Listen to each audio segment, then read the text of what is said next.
Hello दोस्तों, स्वागत है आप सभी हमारे यूट्यूब चैनल में। इस लेक्चर में डिस्कस करेंगे एसिड बेस बैलेंस के बारे में कि एसिड बेस बैलेंस क्या होता है, किस प्रकार हमारी बॉडी में रोल प्ले करता है और कौन कौन से सिस्टम इसमें पार्टिसिपेट करते हैं रेगुलेट करने के लिए हमारे एसिड बेस बैलेंस को। तो जनरली अगर हम बात करें हमारी बॉडी का जो इंटरनल होम्योस्टेटिस होता है, हमारी बॉडी के सेल्स होते हैं, हमारी बॉडी के ऑर्गन होते हैं, उनको नॉर्मल वे में फंक्शन करने के लिए एक नॉर्मल रेंज में एसिड बेस बैलेंस की जरूरत होती है। अगर लिटिल बिट चेंजेस आता है, हमारी बॉडी एसिडिक की तरफ पहुंचती है या हमारी बॉडी एल्कलाइन नेचर की तरफ पहुंचती है, तो वहाँ बहुत सारी अबनॉर्मलिटीज़ देखने को मिलती है।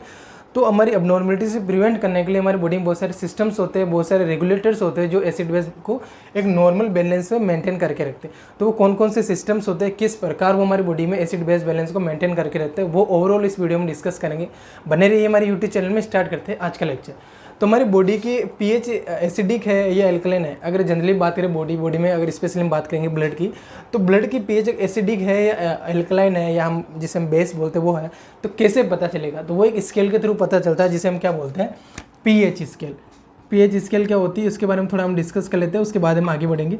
तो पीएच स्केल क्या होती है? एक न्यूमेरिकल स्केल होती है जिसमें काउंटिंग दी जाती है फ्रॉम 1 to 14 तक काउंटिंग दी जाती है, और इस काउंटिंग के आधार पे ही डिसाइड किया जाता है कि हमारे जो फ्लूइड है उसकी पीएच, या हम स्पेशल बात करें तो हमारे ब्लड की पीएच एसिडिक है या एल्कलाइन है, वो इस स्केल के आधार पे डिसाइड किया जाता है। इसमें एक मिड पॉइंट होता है 7, वहाँ पे पीएच होती है हमारे फ्लूइड की न्यूट्रल, इसको न्यूट्रल पॉइंट बोला जाता है। यहाँ पे अगर हमारे ब्लड की पीएच 7 है तो ना ही वो एसिडिक होगा ना ही वो एल्कलाइन होता है। ठीक है, ब्लड की पीएच कितनी है वो भी हम डिस्कस करेंगे। अभी हम जस्ट पीएच स्केल के बारे में डिस्कस कर रहे हैं। तो 7 एक न्यूट्रल पॉइंट होता है। लेस देन 7 जिस भी फ्लूइड की पीएच आती है वो हमारा एसिडिक फ्लूइड होता है, या उसका नेचर की बात करें तो एसिडिक होता है। और मोर देन 7 होता है उसके नेचर हमारा एल्कलाइन होता है या बेस होता है, या उसकी जो नेचर होता है वो एल्कलिनिटी नेचर होता है। ये आपको याद रखना। नाउ इवन एक और बात क्लियर कर दो, इवन 6.9 है किसी भी फ्लूइड की पीएच तो वो भी एसिडिक होगा, और 7.1 है तो वो एल्कलाइन होगा। माइनर से डिफरेंस है तो भी वो अपना नेचर चेंजेस कर सकता है, तो ये भी आपको याद रखना। नाउ अब देखते हैं पीएच में और हमारे एसिड में और बेस में क्या रिलेशन होता है। तो हमारी पीएच होती है वो हमारे एसिड के इनवर्सली प्रोपोर्शनल होती है। क्या मतलब हुआ इसका? इनवर्सली प्रोपोर्शनल मीन्स कि जैसे जैसे हमारी बॉडी की पीएच घटती है वैसे वैसे हमारे एसिडिक नेचर क्या होता है, एसिडिक नेचर क्या होता है हमारा बॉडी का, बढ़ता है। ठीक है, ये आपको याद रखना कि जैसे जैसे पीएच घटेगी वैसे वैसे एसिडिक नेचर बढ़ेगा। या हम अपोजिट बात करें कि जैसे जैसे पीएच बढ़ेगी वैसे वैसे एसिडिक नेचर घटेगा, ये भी हम बोल सकते हैं।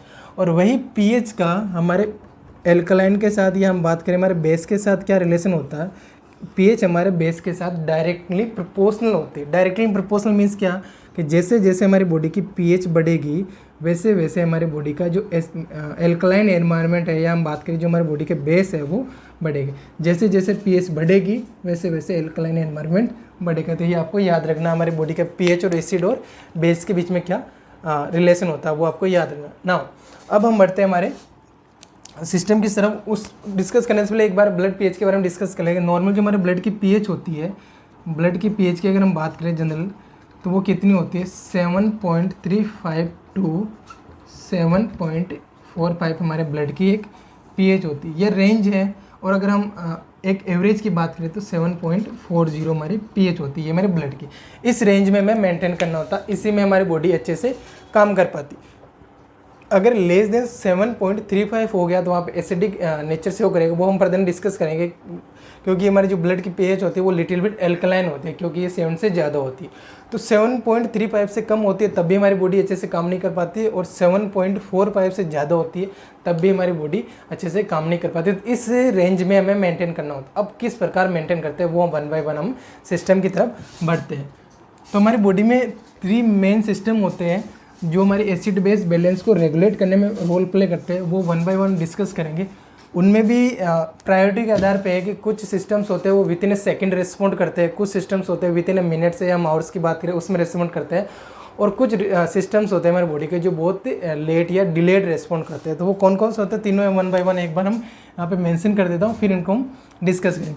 तो फर्स्ट वन होते हैं हमारे बफर्स। हमारी बॉडी कुछ कंपोनेंट्स होते हैं, कुछ रेगुलेटर्स होते हैं, वो with in A second respond करते हैं, उनको हम बफर्स बोलते हैं। सेकेंड वन होते हैं हमारे बॉडी के लंग्स, रेस्पिरेटरी सिस्टम, स्पेशली हम लंग्स की बात करें तो वो विद इन आवर्स में हमारी body acid base balance maintain करने में रोल प्ले करते हैं। और थर्ड वन होता है हमारा किडनीज, रीनल सिस्टम, जो कि डिलेड रेस्पॉन्ड करता है एसिड बेस बैलेंस मेंटेन करने में। तो वन बाय वन तीनों हम डिस्कस कर लेते हैं कि किस प्रकार हमारे बॉडी में एसिड बेस बैलेंस मेंटेन करने में रोल प्ले करते हैं। तो फर्स्ट वन होते हैं हमारे बफर्स। मैं यहाँ पे एक बार ब्लड पीएच मेंशन कर देता हूँ ताकि आपके सामने एक नॉर्मल रेंज रहे 7.352 7.45। ये तो हमारी बॉडी के रेंज की बात हो गई, ठीक है। और अगर यही हम बात करें कि एवरेज कितनी होती है 7.45, ये भी आपको याद रखना। नाउ अब हम बफर के बारे में डिस्कस करते हैं। तो बफर्स क्या होते हैं? फर्स्ट वन, बफर्स हमारे बॉडी के रैपिड रेगुलेटरी सिस्टम्स होते हैं। रैपिड रेगुलेटरी सिस्टम होते हैं जो मेंटेन करते हैं हमारी एसिड बेस बैलेंस को विद इन ए सेकेंड। तो विद इन ए सेकेंड हमारे जो एसिड बेस बैलेंस है उनको मेंटेन करने का काम करते हैं। कुछ कंपोनेंट्स होते हैं, वो कौन कौन से होते हैं वो वन बाय वन डिस्कस करेंगे। तो बफर्स के बारे में एक चीज़ आपको याद रखना कि इमीडिएटली रेस्पॉन्ड करता है, रैपिड तरीके से रेस्पॉन्ड करता है विद इन ए सेकेंड्स और हमारी एसिड बेस बैलेंस को नॉर्मल रेंज में मेंटेन करता है। अब वो कौन कौन से होते हैं वो वन बाय वन हम डिस्कस कर लें। तो फर्स्ट वन है हमारा, फर्स्ट वन रहेगा बाइकार्बोनेट जिसका फॉर्मूला आता है SCO3- एंड कार्बोनिक एसिड जिसका फॉर्मूला होता है H2CO3। तो ये कंपोनेंट होता है जो हमारी बॉडी में मेनली एसिड बेस बैलेंस को मेंटेन करने में रोल प्ले करता है। अब ये किस प्रकार प्ले करता है? जो हमारी बॉडी के स्ट्रॉन्ग एसिड होते हैं, हमारी बॉडी के स्ट्रॉन्ग बेस होते हैं, उनको वीक एसिड और वीक बेस में कन्वर्ट करके हमारी बॉडी में एसिड बेस बैलेंस मेंटेन करने का काम करते हैं। क्यों? देखो, स्ट्रॉन्ग एसिड होते हैं उनकी बहुत ज़्यादा एसिडिक नेचर होता है और स्ट्रॉन्ग जो बेस होते हैं उनका भी बहुत ज़्यादा एल्कलाइन नेचर होता है। तो उनका एसिडिक नेचर और एल्कलाइन नेचर को कम करने के लिए ये कार्बन जो सिस्टम है बाइकार्बोनेट और हमारे जो कार्बोनिक एसिड्स है वो रोल प्ले करते हैं। तो किस प्रकार करते हैं? एक एग्जांपल के थ्रू हम समझ लेते हैं। जैसे हमारे बॉडी का एक स्ट्रॉन्ग एसिड होता है HCl, हाइड्रोक्लोरिक एसिड होता है। तो उसके साथ हमारी बॉडी का कौन सा रिएक्शन करता है? ये हमारा जो बाइकार्बोनेट है, सोडियम बाइकार्बोनेट, इसके साथ रिएक्शन करके इसको किस में कन्वर्ट कर देगा? NaCl, साल्ट बनेगा। साथ ही हमारा क्या बन जाएगा यहाँ पे H2CO3। अब देखो यहाँ पे क्या चेंज हुआ, यहाँ पे ये स्ट्रॉन्ग एसिड है, मैं शॉर्ट फॉर्म में लिख रहा हूँ, स्ट्रॉन्ग एसिड है वो किस में कन्वर्ट हो गया? हमारे एक वीक एसिड में। ये क्या है? हमारा कार्बोनिक एसिड है जिसमें कन्वर्ट हुआ, यहाँ पर माइनस नहीं होगा, कार्बोनिक एसिड है। तो स्ट्रॉन्ग एसिड से वीक एसिड में कन्वर्ट हो गया, दैट मीन कि एसिडिक नेचर इसका कम कर दिया। तो ये हमारा इस प्रकार से रोल प्ले करता है कौन? हमारा बॉडी का बाइकार्बोनेट और कार्बोनिक एसिड। एक एग्जांपल के थ्रू हमने समझ लिया।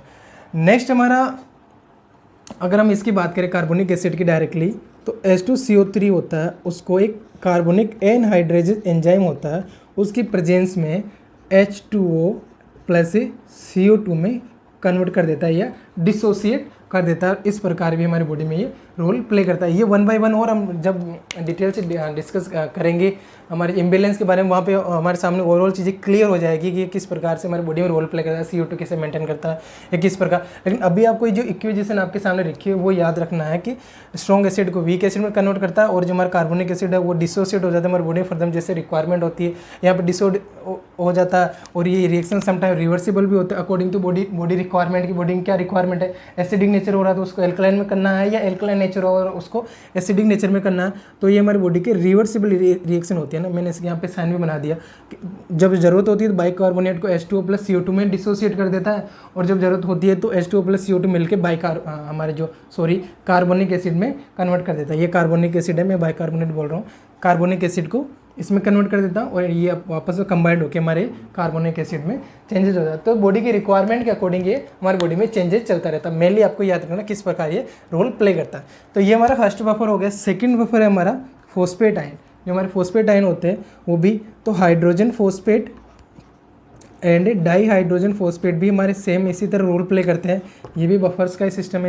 इसी प्रकार ये स्ट्रॉन्ग एसिड को कन्वर्ट करता है, ये स्ट्रॉन्ग बेस को कन्वर्ट करके कुछ एग्जांपल के थ्रू हम डिस्कस कर रहे हैं ना, वो आपको याद रखना। तो ये स्ट्रॉन्ग बेस को वीक बेस में कन्वर्ट करके हमारी बॉडी में रोल प्ले करते हैं। तो स्ट्रॉन्ग अगर बेस का एग्जाम्पल ले तो सोडियम हाइड्रोक्साइड किसके साथ रिएक्शन करेगा? हमारा H2 मैं पूरा डिटेल से लिख देता हूँ। सोडियम डाइहाइड्रोजन फॉस्फेट के साथ रिएक्शन करके किस में कन्वर्ट हो जाएगा ये हमारे बॉडी में, तो वो हम देखते हैं।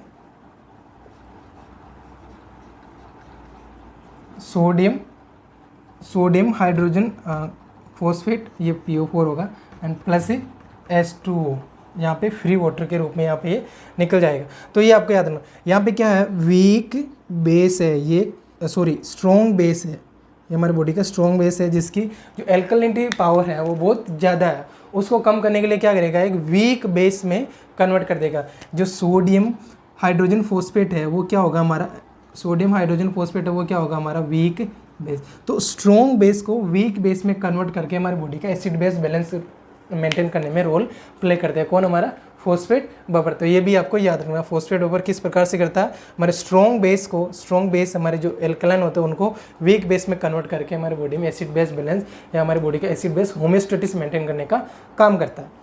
नाउ नेक्स्ट है हमारा थर्ड बफर कौन सा होगा हमारा, प्लाज्मा प्रोटीन्स जो हमारे ब्लड के अंदर प्रेजेंट होते हैं, प्लाज्मा प्रोटीन्स। तो उनके जो अमाइनो एसिड्स होते हैं उनमें कुछ फ्री रेडिकल्स प्रेजेंट होते हैं। एसिड के फ्री रेडिकल्स होते हैं, हमारे बेस के फ्री रेडिकल्स होते हैं, तो वो कुछ हमारी बॉडी में एसिड बेस बैलेंस का रोल प्ले करते हैं। किस प्रकार करते हैं, 1 by 1 अगर एग्जांपल की हम बात करें तो फर्स्ट हम फ्री एसिड रेडिकल्स की बात करें तो एक कार्बोक्सिल एसिड होता है, वो हमारे डिसोसिएट हो जाता है CO2+ H+ आयन में, और इस प्रकार डिसोसिएट होके हमारी बॉडी में एसिड बेस बैलेंस का काम करता है। वही अगर हम बात करें कुछ एल्कलाइन फ्री रेडिकल्स की तो वो होगा हमारा अमोनिया हाइड्रोक्साइड, और वो डिसोसिएट हो जाता है हमारा अमोनिया प्लस हाइड्रोजन ऑक्साइड। तो ये दोनों H+ आयन और हाइड्रोजन ऑक्साइड में डिसोसिएट होकर हमारी बॉडी में रोल प्ले कर रहे हैं, किसमें, एसिड बेस बैलेंस में। तो ये आपको याद रखना, प्लाज्मा प्रोटीन्स किस प्रकार से रोल प्ले करते हैं। नाउ फोर्थ वन है हमारे सामने, फोर्थ वन होते हैं हमारे हीमोग्लोबिन, या स्पेशली हम बात करें तो आरबीसी और हीमोग्लोबिन किस प्रकार रोल प्ले करते हैं। तो जनरली अगर हम बात करें जो हमारी बॉडी की सेल्स होती है वो बाइकार्बोनेट के प्रति इम्परमेबल होती है, वहाँ पे उनका कोई एक्सचेंज के लिए परमेबल नहीं होता। लेकिन जो हमारी आरबीसी होती है वो बाइकार्बोनेट के प्रति परमेबल होते हैं कुछ आयन के एक्सचेंज में। तो वो आयन को यहाँ पे स्पेशली जो आयन एक्सचेंज होगा, स्पेशली अगर इलेक्ट्रोलाइट की बात करें तो वो होगा क्लोराइड। तो क्लोराइड को एक्सचेंज कर लेती है from the blood to intracellular environment और from intracellular environment to extra cellular environment या ब्लड में, और उसके थ्रू हमारी बॉडी में एसिड बेस बैलेंस मेंटेन करने का काम करती है। तो किस प्रकार करती है, जैसे ये हमारी आरबीसी हो गई, ठीक है, और ये हमारा ब्लड हो गया, ब्लड हमारे आरबीसी हमारे ब्लड में प्रेजेंट होती है, तो इसमें कुछ परमेबिलिटी होती है। तो ये क्या करती है, हमारे जब बॉडी के अंदर बाइकार्बोनेट का लेवल बढ़ जाता है, बॉडी के अंदर स्पेशल ब्लड की बात करें, body in the sense blood, तो ब्लड के अंदर बाइकार्बोनेट का लेवल बढ़ जाता है, तो उसको सेल के अंदर शिफ्ट कर लेती है, और उसके रेस्पॉन्ड में क्योंकि इंट्रासेलुलर होम्योस्टेसिस भी मेंटेन करना, तो उसके रेस्पॉन्ड में क्लोराइड आयन को बाहर निकाल देती है। क्योंकि नेगेटिव आयन अंदर जा रहा है तो नेगेटिव आयन का बाहर आना जरूरी है, क्योंकि इंट्रासेलुलर जो एनवायरमेंट है वो भी मेंटेन करना।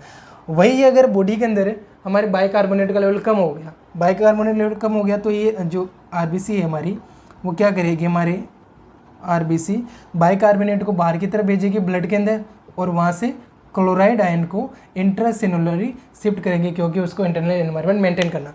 तो इस प्रोसेस के थ्रू ये हमारी जो हीमोग्लोबिन है और आरबीसी मेंटेन करती है। और इस प्रोसेस को स्पेशली अगर नाम की बात करें तो इसको हम क्या बोलते हैं, क्लोराइड शिफ्ट। ये भी आपको याद रखना, क्लोराइड शिफ्ट इसी प्रोसेस को बोलते हैं जब बाइकार्बोनेट और क्लोराइड के बीच में एक्सचेंज होता है हमारे आरबीसी के अंदर और ब्लड के अंदर, उसे हम क्या बोलते हैं, क्लोराइड शिफ्ट एक प्रोसेस होती है। ये भी आपको याद रखना। तो इसके थ्रू ये एसिड बेस बैलेंस मेंटेन करने का काम करते हैं हमारे हीमोग्लोबिन और हमारी आरबीसी। तो फोर्थ बफर हमारा हो गया। नाउ नेक्स्ट है हमारी जो सेल होती है वो भी कुछ इलेक्ट्रोलाइट्स के एक्सचेंज में रोल प्ले करती है। तो वो किस प्रकार करती है, जब हमारी बॉडी में H+ आयन बढ़ जाता है, H+ आयन को हमारी बॉडी के अंदर की तरफ रिसीव कर लिया जाता और उसके रेस्पॉन्ड में कुछ पॉजिटिव आयन, क्योंकि H+ आयन एक केटाइन है, तो केटाइन को बाहर की तरफ भेज के रोल प्ले करती है। तो अगर एग्जांपल के थ्रू हम देख लेते हैं तो फोर्थ वन कौन से हो गया हमारे, स्पेशली हम सेल की बात करें, सेल में भी इलेक्ट्रोलाइट्स के एक्सचेंज में। तो जैसे ये सेल हो गई तो बाहर की तरफ अगर H+ आयन का कंसंट्रेशन बढ़ गया, बाहर इन द सेंस ब्लड, तो ब्लड में H+ आयन का कंसंट्रेशन बढ़ गया तो सेल के अंदर H+ आयन इन्फ्लक्स होने लगेगी और H+ आयन के रेस्पॉन्ड में वापस बाहर की तरफ ब्लड में कौन से आयन आएगा, स्पेशली यहाँ पे आयन आता है और वो इलेक्ट्रोलाइट होता है। इलेक्ट्रोलाइट में भी पोटेशियम, तो पोटेशियम का यहाँ पे एक्सचेंज होने लगता है हमारे सेल और ब्लड के बीच में। वहीं अगर इसके अपोजिट बात करें कि हमारे ब्लड के अंदर H+ आयन का कंसंट्रेशन कम हो गया तो सेल क्या करेगी, हमारे H+ आयन को ब्लड के अंदर भेजेगी बाहर की तरफ, और उसके रिस्पॉन्ड में क्या लेगी अंदर की तरफ, सेल K+ आयन। तो H+ आयन और पोटेशियम के बीच में एक्सचेंज करके हमारी सेल भी कुछ हद तक एसिड बेस बैलेंस में रोल प्ले करती है। तो ये हमारे मोटे मोटे 5 बफर्स हो गए। फर्स्ट वन कौन सा हो गया, bicarbonate and carbonic acid. Second one हो गया हमारा phosphate ion, hydrogen phosphate and di hydrogen phosphate. Third one हो गया हमारे प्लाज्मा प्रोटीन, जो अमाइनो एसिड्स में कुछ फ्री रेडिकल्स प्रेजेंट होते हैं, उनके एक्सचेंज में कुछ डिसोसिएशन करके रोल प्ले कर रहे हैं। फोर्थ वन हो गया हमारे हीमोग्लोबिन और आरबीसी क्लोराइड शिफ्ट वाली एक प्रोसेस के थ्रू हमारी बॉडी में एसिड बेस बैलेंस मेंटेन करने का रोल प्ले कर रही है।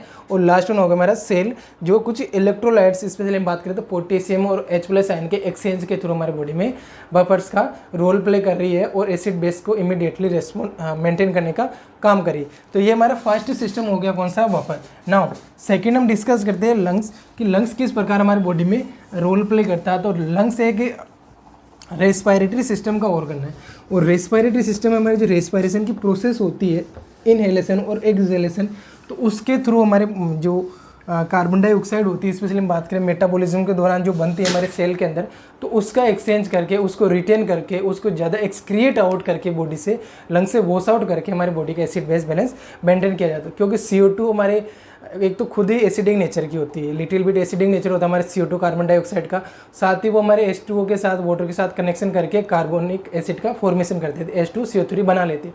तो कुछ इस प्रकार से वो हमारी बॉडी में रोल प्ले करती है। तो लंग्स का अगर हम बात करें, जो लंग्स हमारे सेकंड रेगुलेटरी सिस्टम्स होते हैं, जो कि विद कुछ टाइम, मिनट्स में, कुछ घंटे में रोल प्ले करते हैं। तो वो किस प्रकार करते हैं, अगर हमारी बॉडी में एसिडिक एनवायरनमेंट बढ़ गया, डायरेक्ट में अगर एग्जांपल की बात करूँ तो हमारी बॉडी में एसिडिक एनवायरनमेंट बढ़ गया, मतलब बॉडी में एसिडिक एनवायरनमेंट हो गया, तो वो क्या करेगा, लंग्स जो हमारी CO2 है उसको ज़्यादा से ज़्यादा क्या करेगा, वॉश आउट करेगा, ज़्यादा से ज़्यादा उसको क्या करेगा, एक्सक्रिएट आउट करेगा, बॉडी से एक्सहेल करेगा।